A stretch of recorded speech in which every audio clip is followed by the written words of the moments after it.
J'ai jamais traversé l'Atlantique, ça va vraiment être une première expérience pour moi. Que j'appréhende vraiment de façon positive, je suis vraiment très impatient d'y être.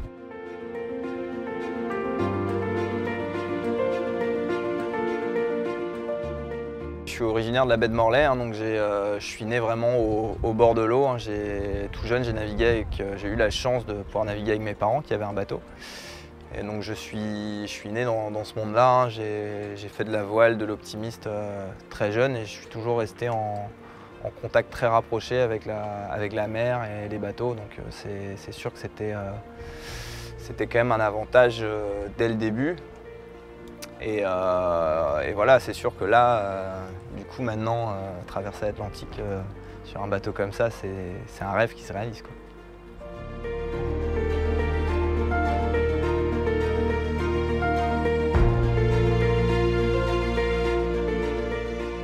Le parcours de la Mini Transat cette année, donc là on est au Sable d'Olonne, donc ils nous ont fait un joli village départ. Et la première étape va nous mener à l'île de la Palma, dont on parle beaucoup en ce moment parce qu'il y a une énorme éruption volcanique. Cette première étape elle est assez complexe parce que donc déjà elle fait un peu plus de 1200 milles, mais elle est complexe dans le sens où déjà il faut traverser le golfe de Gascogne, qui n'est pas toujours facile à cette époque-là.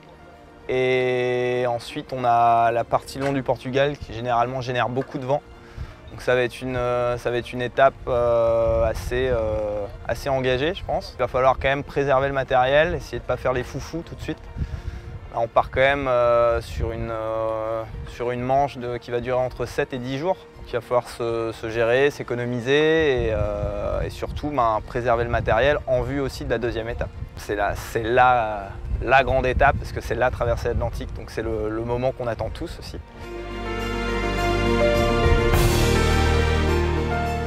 Cette année, moi, j'ai la chance d'être suivi par Fondapro. Donc Fondapro, c'est une fondation sous l'égide de la Fondation de France. C'est une fondation créée par des médecins, dont le but est de développer des programmes pour améliorer la sécurité des patients et la relation entre le patient et son chirurgien.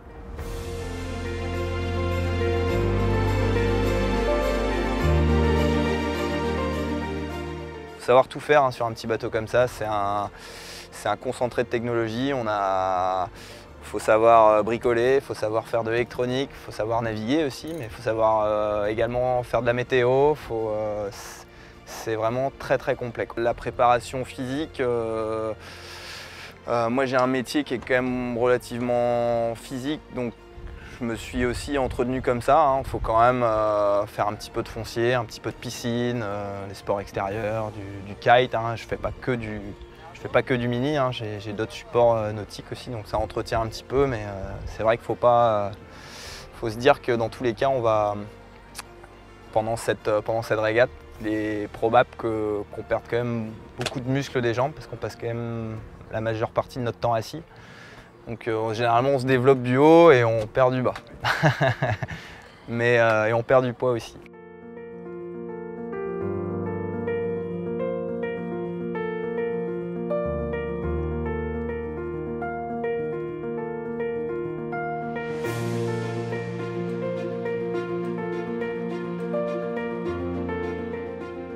Faut pas croire que la Mini Transat c'est une petite partie de plaisir, c'est une course qui est très engagée, qui a rien à envier à un Vendée Globe. On part sur des bateaux qui sont beaucoup plus petits, on n'a pas de communication à bord, contrairement à eux.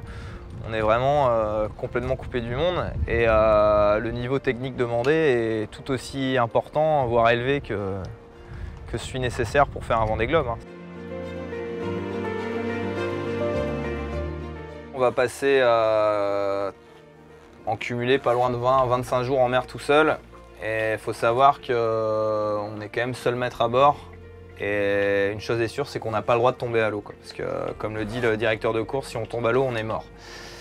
Malgré tout, ça peut arriver de tomber à l'eau et d'avoir quand même quelques chances de survie.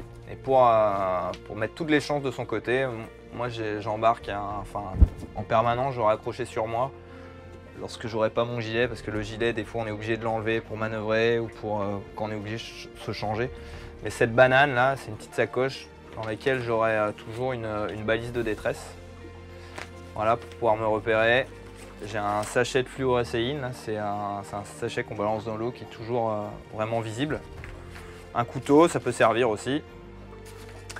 Et mais bon, ça normalement on est toujours attaché à bord. Et quand je n'ai pas mon gilet sur moi, j'ai au moins un harnais de sécurité. Il faut savoir que nous, sur notre GPS, on n'a pas la cartographie. Du coup, on a simplement les coordonnées GPS, donc latitude, longitude. Et à partir de ce moment-là, on doit les reporter sur nos cartes papier.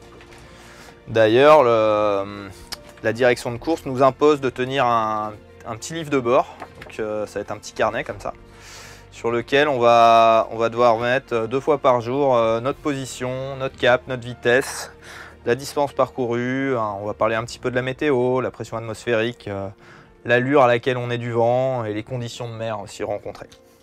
Donc ça, on doit le faire 2 fois par jour.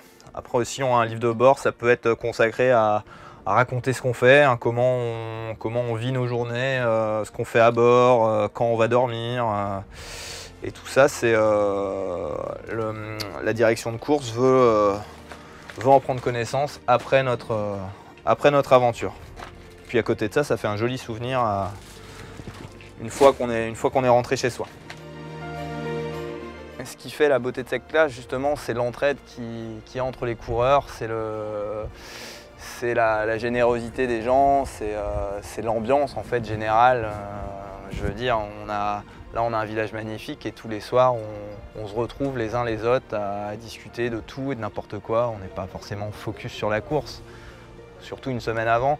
Et moi c'est vrai que j'ai envie de dire que sur la course, là il y a 2 ans je connaissais personne ici. Et bah là j'ai 90 amis en fait.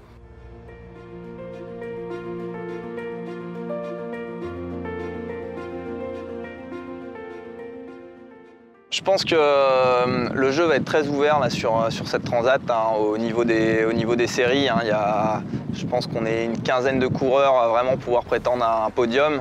Il y en a peut-être 2 ou 3 qui ressortent du lot. Après, c'est une course, c'est un sport mécanique. On n'est jamais à l'abri que l'un d'entre nous casse malheureusement. Et surtout aussi, c'est une course de 15 jours. Donc c'est vrai que des gens qui peuvent faire de belles performances sur 3 jours peuvent craquer sur 10. Donc en fait, on part tous un petit peu dans l'inconnu parce qu'on est tous vraiment des bisus dans cet exercice qui est de traverser l'Atlantique. Donc ça va vraiment être il y aura des surprises, il y aura des déçus. Moi, derrière, c'est sûr que je fais partie d'une bonne bande d'outsiders. Donc oui, c'est sûr que le rêve, le Graal, c'est de gagner. Donc j'y vais aussi un petit peu pour ça. Et le fait d'arriver, dans tous les cas, je ne serai pas déçu du résultat.